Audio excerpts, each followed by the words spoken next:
Good morning, everybody. My name is Michael J. Long, and thank you for joining me. I appreciate it. Today is June the 26th, and thank you for joining me. I appreciate it. Well, I want to talk to you today about how it works with regards to the politics and stuff. But first, let me explain. It's a rainy day. I know it's a little miserable. But but let me point out, this is how it works in politics. Okay, the popular vote really doesn't matter in the primaries, and I don't even think it matters in the general election. Okay, so I don't want to sit here and talk about Ron Paul versus Mitt Romney or Mitt Romney versus Obama. But I'm just going to use this whole thing as an example so I can explain to you how this election thing works so that you can make an informative decision on the next election and so forth. So we're going to begin with the caucus state. We're going to begin with the primaries. So each party holds its primary. The GOP has its own set of rules. Unit Rule 38, which strictly states that the party cannot bound any candidate to any delegate to any particular candidate who's running for office, so they're free to vote their conscience. Now, the delegate system was set up in accordance to the U.S. Constitution by our founding fathers to overrule the popular vote in each state.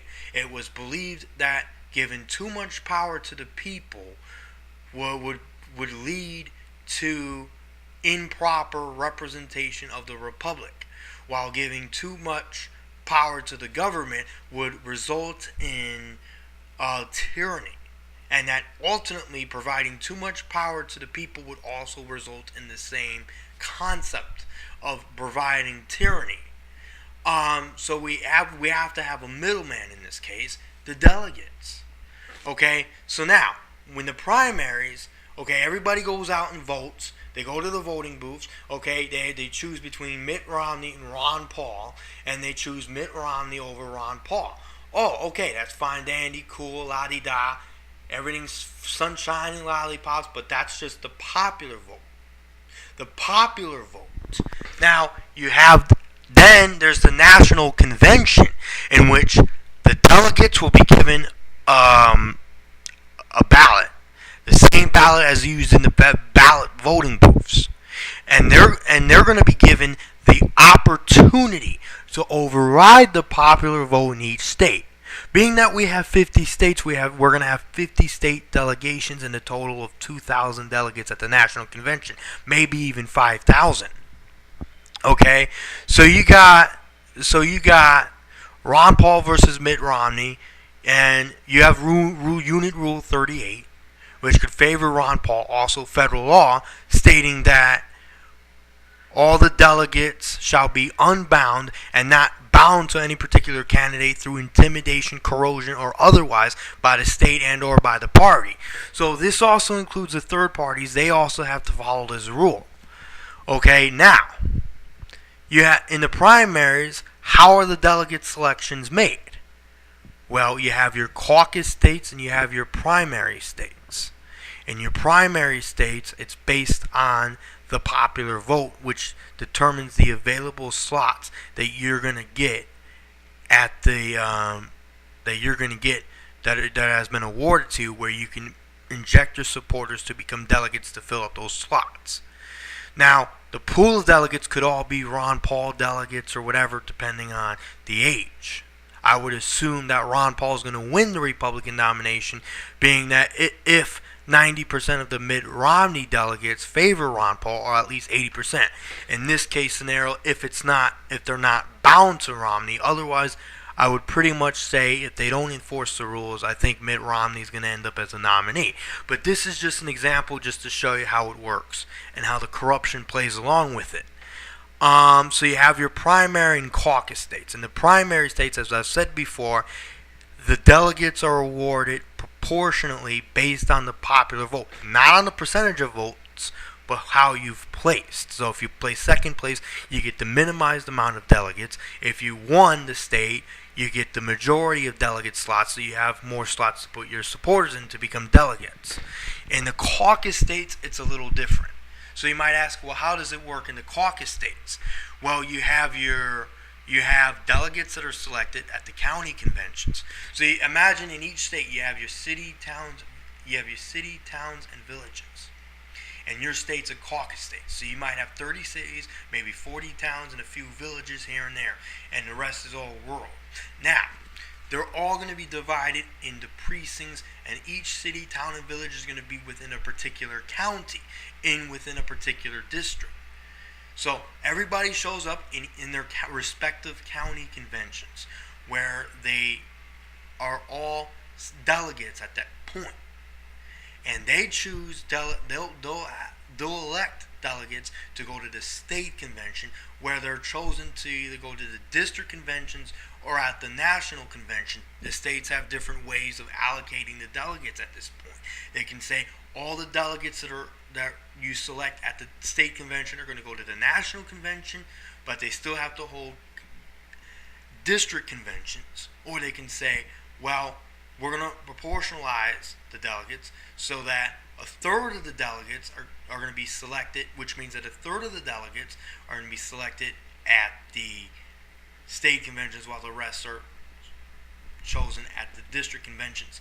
But in any case, you have your state conventions, and those delegates choose delegates to go to the district conventions. At the district conventions, that's usually where the delegates that they select from the delegates that were selected them from the county convention. At the district convention, that's where they choose delegates to go to the national convention. So you're going to have the 50 states. So the bound delegates come from the primary states, and the unbound delegates come from the caucus states. But nonetheless, when they get to the national convention, they're all going to be unbound. So you're going to have 50 state delegations. So each of the delegations representing the respective 50 states are going to have a total of 2,000 to 5,000 delegates.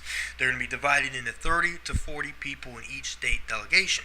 Multiply that by 50, it should lead up to almost 2,000 delegates, or at least to a quarter of that.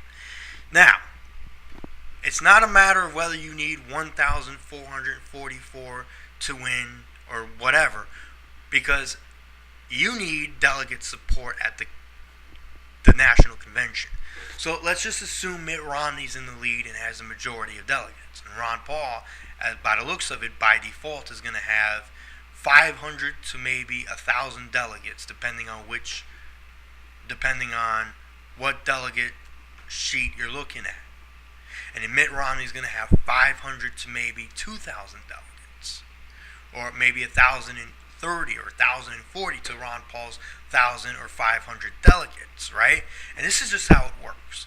Now, whether Ron Paul wins or not is going to depend on how many delegates Mitt Romney is going to lose, and whether or not Mitt Romney will be able to gain the system to win the nomination, which is what Mitt Romney is going to ultimately have to do in order to win at the national convention, which is going to be on August 27th.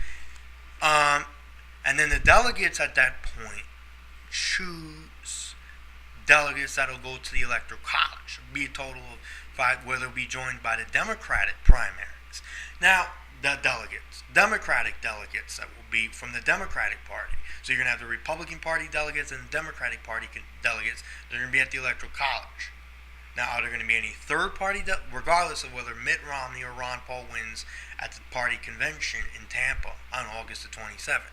Now, are there going to be any third-party delegates? Well, Gary Johnson, the Libertarian Party nominee, he's on the ballot in all 50 states, and his political party's on the ballot maybe in 37 states. Now he needs to get debate coverage, which means he needs to get within above 9% of the total vote tally in the national polls just to get debate coverage. That means he'll be eligible to be on stage with Mitt Romney and Obama, or Ron Paul and Obama, whoever the nominee is going to be challenging Obama, and Virgil Goode. Now, the Constitution Party held their convention in April. And Virgil Gould won at the party convention. Gary Johnson won in May at the Libertarian Party National Convention. Now, if they can get up there, then their delegates are going to qualify to go to to be part of the Electoral College. Now, how has the Electoral College traditionally worked? Well,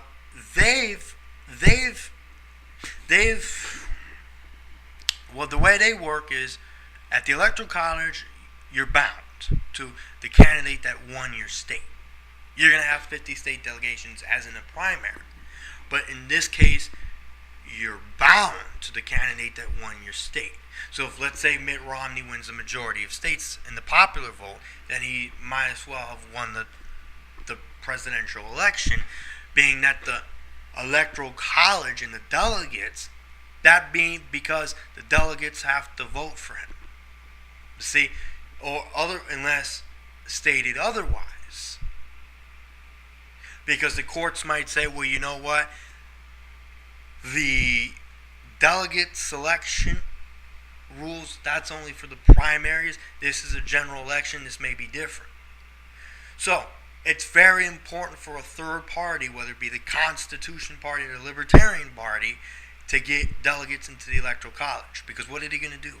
Arrest 30% of the delegates if they're political third-party affiliates? Because they don't want to vote for either Mitt Romney or Obama?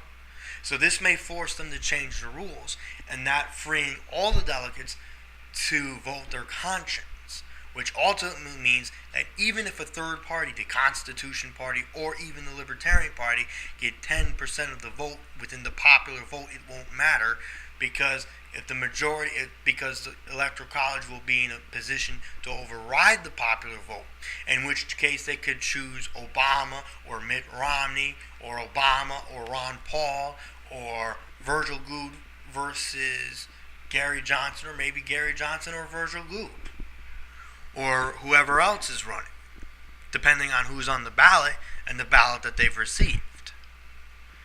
Okay? Now, you'll typically get documents. That's pretty much how it works as defined in a legal sense under the U.S. Constitution and federal law. But you watch films like the Alex Jones documentary. Alex Jones tells you that the presidents are pre-selected by the Skull and Bones, the Illuminatis, the secret organizations, the bankers, the globalists, etc. They pre-select the candidates, the president, whoever the president's going to be.